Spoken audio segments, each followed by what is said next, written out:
this is a kid that's going to come in here and he's going to challenge, I think, Andrew Wiggins for that starting spot. I do believe that. I think that, first of all, if the Timberwolves haven't started about moving Wiggins, you're going to have to start to do that eventually, because it just seems like he's not going to be here and they don't want him to be here long term. And unfortunately for that contract, I'm not sure who would take on it. You know, I think that a lot of teams might look at it and say, okay, we're willing to take a risk on this guy just because it's Andrew Wiggins, just because he was a number 1 overall pick. Yes, he hasn't, you look at his stats and you think, oh, he's not that bad. And then when you watch his game and you think, oh my Lord, like, he does not fit this system. He does not fit the modern day NBA. And the guy's a freak athlete. Like, when you look at this guy, you might think, okay, we can get the best out of him. Maybe he goes to Celtics or whatever it may be, a Rockets, and they make him into a great player, maybe in a different scheme. But for right now, it's going to be very hard trying to deal him. Okay, the second round pick that the Timberwolves got was Jalen Noel. He is from Washington, 6'4", shooting guard. This kid can score the ball. He's an aggressive driver. He plays downhill style. Can finish with both hands. Very nice mid-range jumper. Has a nice-looking three-point jumper. He shot 44% from downtown last year. Can play on and off the ball. He's sort of a combo guard. He flashes some point guard skills, but another guy that's sort of turnover, prone. And I also, he gets after it defensively. This is a guy that scored more than Jared Culver. Now, given it's the Pac-12, whatever, the Pac-10, whatever you want to call it, it was not a good conference at all this year. The Big 12 was significantly better, so you can take that how it is. But this is a kid he can come in here and he's going to be able to score the ball. He's going to be able to come into games and have a couple of 20-point games, I think. Do I think he's going to be a consistent role player for this team? I do. Do I think he's going to be a star? No, I don't. So I think this is another solid pick. I can't complain about this year's draft. I really can't. Now, the next signing I want to talk about, and this was after the draft, was Naz Reid. And this is a kid that I watched growing up in high school. He is from New Jersey, and I remember him being at Roselle Catholic. He is a dog. And for the older audience, a dog I know if I say a dog to my dad, oh, he's a dog, he thinks that he's slacking, oh, he doesn't play hard. A dog in this generation now is a player. I mean, a guy that's willing to get on the floor. He's a man. He's a Jimmy Butler. I call Jimmy Butler a dog. Naz Reid is a dog. He is a skillful big man. He's got excellent footwork, really good touch, can shoot the three, played at LSU this year. He was tremendous against Yale, tremendous against Maryland, bigger body. You look at this guy and you can think he can be a defensive end in the NFL. He's got that type of body type. There's a couple of things that I've got concerns about him. First of all, his attitude. He's got a DeMarcus Cousins-like attitude where he needs to begin to control his emotions. He's got to keep those in check, obviously, as you get to this next level, because guys are going to be chirping in your head as soon as they know that Naz Reid has somewhat of a emotional issue. They're going to attack that, so he's going to have to keep his emotions in check. Number two, he doesn't get to the foul line a whole lot. He didn't do a lot of drawing fouls. He's got to get better at that. And then defensively, he's got to be able to show me that he can guard guys on the perimeter. This is a league now where these big men, these 7-footers, are stretching the floor. Brook Lopez, Karl Towns, Anthony Davis. I mean, I know some of those guys are post players as well, but for the most part, a lot of these bigger guys, these big men, are starting to live on the perimeter, pick and pops, a lot of those types of plays. Can Naz Reid be able to move laterally with these big men to stay on the floor? Because if you're not willing and you can't guard on the perimeter as a big man, you cannot stay on the floor for this Timberwolves team as they try to grow defensively. So Naz Reid, I love that pickup. Culver, think can come in here, be a six-man, be a spark. He can push Andrew Wiggins. We'll see how they do here. That trio of Wiggins, Covington, and Culver is going to be interesting to see how Saunders handles that, because none of them are two guards. None of them can play the two, in my opinion. Maybe Covington, but I don't think so. These are guys that are natural threes. You can probably put Covington at a 4 if you really want to go small. But I like the 3 picks that they have. Do I think they're going to be stars? I do not. But do I think they can help this team in the long run? 100% so. Culver and Naz Reid especially being those 2.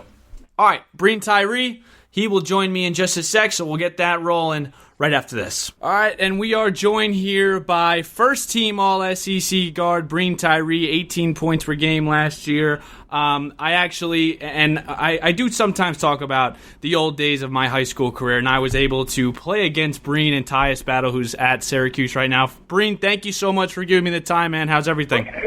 Everything's great, man. Thanks for having me on. All right, now let's get into it here. Old Miss was picked to finish last in the SEC last year. You guys finished 20-13. You make it to an NCAA tournament game. Did this serve as some type of motivation for you guys in the beginning of the year, or did you guys just ignore this and knew what you had with this team? You talking about, being picked last and then, having that motivation, or my motivation going into this year? Now, give me your relationship with Kermit Davis. What's his culture like? I mean, the guy did an unreal job with Middle Tennessee, won 6 conference titles there. What's it like playing for Coach Davis? It's definitely a change from my first coach, but he's a great basketball mind, great offensive and defensive mind, and he just brings accountability every day. And that's what we needed, and he really turned our program around. Sky's the limit for the program. Love it. Now, your sophomore to junior year, you were a role player your sophomore year. You kind of have to turn into that leader your junior year, which was last year. What was that transition like? Was it hard for you? Were you always a vocal guy? Talk a little bit about that, going from your sophomore year to junior year and just becoming a leader for this team. Yeah, my sophomore year, I did kind of play a role, but even then, I knew I could have done a lot more. And like you said, we finished last that year, so I had to kind of look myself in the mirror. I was home watching a lot of the guys that I grew up playing basketball, playing in the NCAA tournament, while I was home, sitting on the couch. So I had to look myself in the mirror, get in the gym. And, hard work really pays off, man. A year later, first team All-SEC honors, the leading returning scorer coming back to the SEC, and we made it to the tournament. So, keep working like that, and it'll be a whole nother turnaround from this year to next year as well. Now, the offseason, obviously, for basketball, I mean, it's probably the most important time of the year, I think, in a lot of players' eyes. What are things you're looking to improve on, either mentally or physically, going into your senior year? We know you want to make it count here. What are you looking to improve on? A lot of it is going to be the type of shape that I'm in going into the season and keeping it going throughout the season. Obviously, I'm a scorer. I've been a scorer my whole life. So one thing I do need to work on is playmaking, just making everybody around me a better player, and going from maybe 3 assists that I averaged this year to 6. So that's another one thing that I'm working on.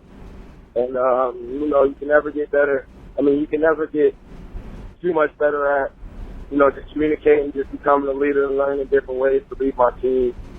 By example, and also through communication. So there's a whole bunch of things that I've been working on, but those are just a few of them. Yeah, all I said was that I said I want to be in better shape. I said I want to work on my communication skills, my teammates, my leadership skills, and I also said my playmaking ability. I want to get it from 3 assists a game to about 6. All right, Breein, you're a senior now. If you had to go back and you had to talk to freshman year Breein Tyree, what would you say? What advice would you give him? How would you have handled that? I would have told him to keep doing what he's doing. The place that I'm in right now, I'm very proud of the work that I put in to get myself where I am. And I would just tell him to, keep going, keep working, because my mind was in a pretty good place my freshman year, especially coming off that ACL injury. So I would have just told myself, keep doing, don't give up. Better times are coming. What guys in the league do you look at and either try to take some of their stuff that they do or try to maybe resemble some stuff? What are guys that you look in the league that you look up to and you try to kind of emulate your game after?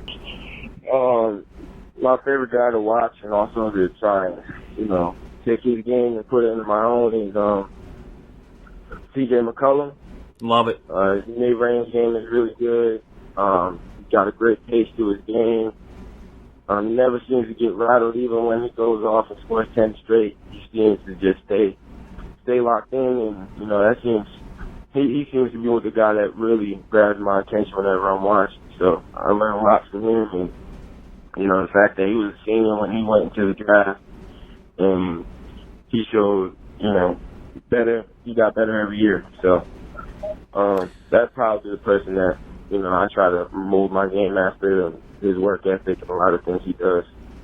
We're here with Breein Tyree, Ole Miss, all SEC third team this year. All right, last two here for you. Now, for the people that have no idea what a Division I life is, and I try to, I play Division III basketball, and I try to tell them it's crazy, but I want them to get a feel for what a Division I athlete's life is like. Like, if you had to give me a day in the life of Breein Tyree from the start of when you wake up to when you go to sleep, and let's do in the middle of the season, okay? If you have a game that day, what is it like for you?